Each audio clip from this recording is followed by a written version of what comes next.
Aku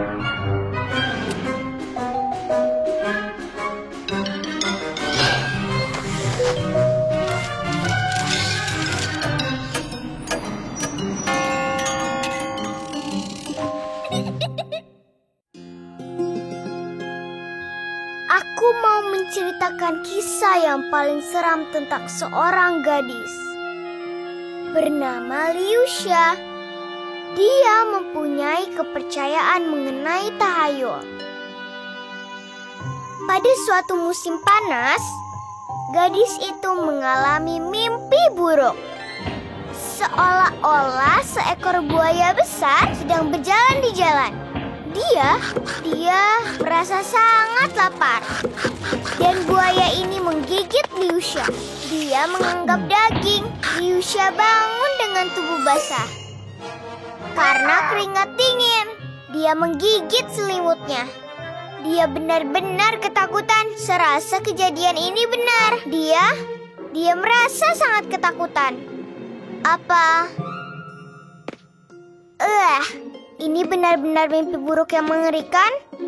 Apa Liusha pikir harus keluar rumah? Aku jadi takut keluar rumah.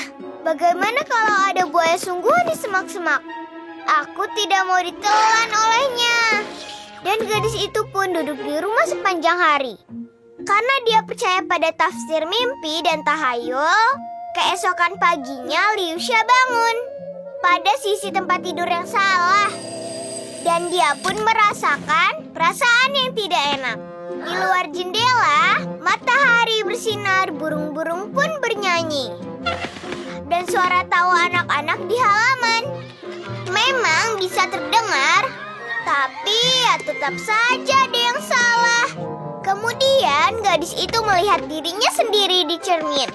Oh, tentu saja kausku terbalik. Ini benar-benar pertanda buruk. Aku akan digigit karena ini.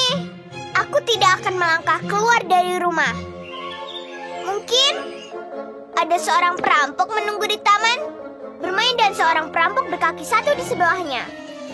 Mereka pasti akan langsung menyerangku dan mulai memukuliku dengan tongkatnya. Lebih baik aku diam di rumah saja. Aku takut berjalan keluar dan bermain di lapangan. Kalau begitu aku harus cepat-cepat bergegas. Dan aku harus mengambil kunci pintu ini. Keesokan harinya di berita TV, hari ini cuaca diramalkan baik. Liusha sangat gembira. Dia pun menyiapkan peralatan kecantikannya. Tapi peramal sihir tiba-tiba muncul di layar TV dan berkata, "Gadis yang lahir di tahun kelinci ungu hari ini harus tetap berada di rumah. Dia tidak boleh pergi keluar dan kesusahan yang tidak berguna dengan berlian milik Raja Hati." Tubuh Liusha gemetar dan menjatuhkan cerminnya. Menurut horoskop dia adalah kelinci ungu. Cermin itu terhempas ke lantai dan hancur. Liusha pikir itu adalah pertanda yang sangat buruk, tanda yang meramalkan masalah. Ramalan itu bisa menjadi nyata. Ini benar-benar menakutkan sekali. Kalau aku jatuh dari sepeda dan gunung akan meletus di halaman dan taman akan tertelan badai topan. Sekarang aku tidak akan keluar sama sekali. Akan lebih baik kalau aku diam di rumah lagi. Dan setiap hari, semua tahayul buruk benar-benar sudah membuat Liusha gemetar ketakutan. Hari-hari berlalu dan musim panas telah berakhir. Maka tahayul yang Liusha percaya membuatnya di kamar saja sepanjang liburan benar-benar mengerikan. Ketika tanggal 1 September, Liusha bertemu teman-temannya dan melihat mereka sedang santai, berkulit gelap, dan mereka gembira dan berpikir, itu seperti hampir sepanjang liburan musim panas, aku telah diserang oleh kepercayaan pada tahayul dan anak-anak malah bermain dengan sukaria. Dan yang telah Liusha lakukan hanyalah merusak liburan. Kepercayaan terhadap tahayul sama sekali bukan tanda masalah. Liburan hancur itulah masalah yang terbesar. Kau mengerti maksudku kan? Anak-anak sekarang tidak percaya tahayul.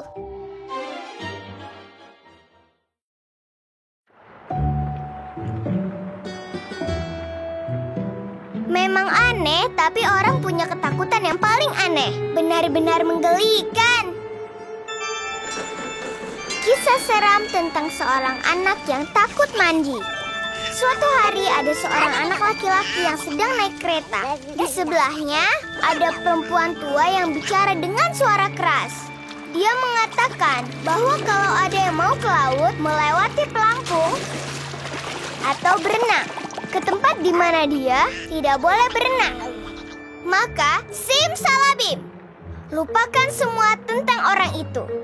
Maka kemudian, sejak saat itu, anak malang itu pun menghindari air seperti api. Anak itu sedang menghabiskan musim panas di perkemahan. Ketika anak lain berenang, anak itu duduk di tepi air. Dia menatap lama sekali, hingga mulai membayangkan ada orang yang menatapnya balik. Anak itu pun mulai cemas. Ketika dia mau pergi berenang, takut seseorang di dalam air akan menarik kakinya dan menyeretnya ke dasar laut. Menyeramkan sekali.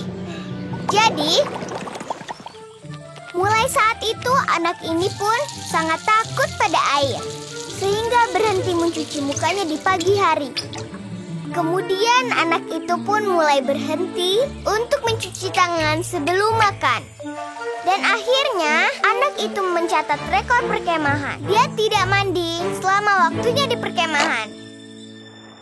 Dan aku beritahu bahwa kalau anak-anak tidak mandi dengan benar, mereka akan berubah menjadi sesuatu yang tidak dikenal siapapun. Maka dia pun terlihat aneh seperti itu. Selama beberapa saat, semua orang bersikap aneh padanya. Pada awalnya anak-anak melihatnya tapi langsung menjauh. Teman-teman di sekolah pun mereka menjauhiku. Dan guru-guru di sekolahku menjauhiku. Hanya pelatih pemberani yang tidak lari. Ternyata dia bersembunyi di belakang peralatan olahraga. Hahaha. Ini konyol sekali. Dia pikir anak itu tidak menemukannya di sana. Oh ya? Tidak mungkin, tidak mungkin. Mana mungkin kau tidak melihat orang gemuk seperti pelatih itu. Kena kau, kena kau. Sekarang aku menemukanmu di sana. Jangan mendekat, jangan mendekat. Aku takut padamu. Pelatih itu menjerit seperti anak perempuan. Ya ampun, lari seperti anak perempuan saja.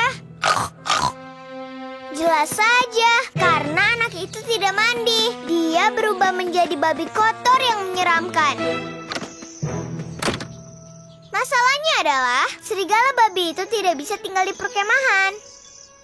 Maka anak itu pun disuruh tinggal bersama hewan-hewan peliharaan. Dan kemudian dia pun menyadari bahwa dia perlu berhenti takut pada air. Kalau tidak, dia disuruh memakan kulit semangka terus. Kemudian dia memejamkan matanya, berlari dan terjun ke dalam kolam, di mana biasanya anak-anak berenang.